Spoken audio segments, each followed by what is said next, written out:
ಸಮಾರಂಭದ ಈ ಕಾರ್ಯಕ್ರಮಕ್ಕೆ ನಮ್ಮ ಘಟಕದ ವ್ಯವಸ್ಥಾಪಕರಾದ ಸರ್ 20ನೇ ತಾರೀಕಿಗೆ ಮೇಡಮ್ ರೀ ಅವರು ಒಂದು ಅಧಿವೇಶನ ಮುಗಿಲಿ ಮೇಡಮ್ ಅವ್ರು ಹೋಗ್ಯಾರ.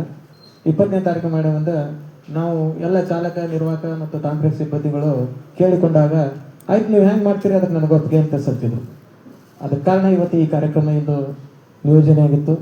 ಈ ಕಾರ್ಯಕ್ರಮಕ್ಕೆ ಸರ್ ನೀವು ಇರಬೇಕಂತೇಳಿ ಅವರು ಈ ಸಮಾರಂಭದ ಘನಾಧ್ಯಕ್ಷತೆ ವಹಿಸಿದ್ದಕ್ಕಾಗಿ ನಮ್ಮ ಸಮಸ್ತ ತಾಂತ್ರಿಕ ಆಡಳಿತ ಮತ್ತು ಚಾಲನಾ ಸಿಬ್ಬಂದಿಗಳಿಂದ ಹೃತ್ಪೂರ್ವಕ ವಂದನೆಗಳೊಂದಿಗೆ ಅಭಿನಂದನೆಗಳು.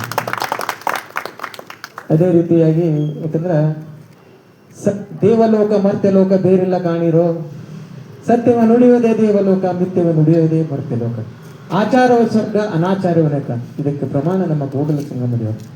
ಯಾಕಂದ್ರೆ ಆಚಾರವಂತಿಕೆ ಅಂತ ಒಂದು ಹೃದಯ ಶ್ರೀಮಂತಿಕೆ ಅಂತ ಅದಕ್ಕಿಂತ ಹೆಚ್ಚಿಗೆ ಮಿಗಿಲಾಗಿತ್ತಂತ ಪಾಚಾಪುರ ಮೇಡಮ್ ಅವ್ರಿಗೆ ನಾವು ಹೇಳದೆ ಕೇಳದೆ ದಿನಾಂಕ ಫಿಕ್ಸ್ ಮಾಡಿವಿ. ಅವ್ರು ನಮ್ಮವ್ರಿಗೆ ಯಾವಾಗಾದ್ರೂ ನಾವು ಇಟ್ಕೊಂಡು ಬರ್ತಾವೆ. ಕೇಳಿಲ್ಲ ಮೇಡಮ್, ಒಂದು ಮಾತನ್ನು ಕೇಳಿಲ್ಲ ನಾವು.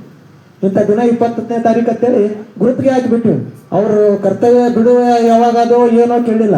ಅವ್ರು ಇಲ್ಲೇ ಇದ್ದಿರ್ತಾರೆ, ಡ್ಯೂಟಿ ಮುಗಿಸಿ ಬಂದ್ಬೇಕಾ ಮನೆಗೆ ಮಾಡ್ಬೇಕಂತೇಳಿ ಮಾಡಿತ್ತು. ಈಗ ಸಮಯ 8:30 ಆಗಿರ್ಬೇಕು. ಕನಿಷ್ಠ ಈಗ ನಾನು ನೋಡೋದಕ್ಕಂತ ಈ ಕಾರ್ಯಕ್ರಮಗಳು ಯಾವುದೇ ಕಾರ್ಯಕ್ರಮ ಮೇಡಮ್ಗಳು ಹೇಳಿದಾಗ ಅರ್ಧ ಗಂಟೆ 45 ನಿಮಿಷ ಆಗ್ತಿತ್ತು.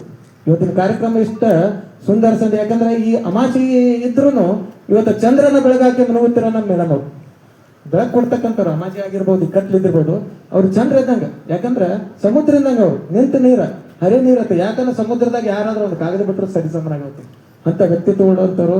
ಅವರಿಗೆ ಇಂಥ ದಿನ ಇಟ್ಕೊಂಡು ನಾನೇ ಇವತ್ತೇ ಫೋನ್ ಮಾಡಿದ್ದೆ, ಅವ್ರಿಗೆ ಫೋನೇ ಮಾಡಿದ್ದಿಲ್ಲ. ಕಾರ್ಯಕ್ರಮ ನಿಗದಿಯಾಗಿದ್ದು ಗೊತ್ತಾಗಿತ್ತು.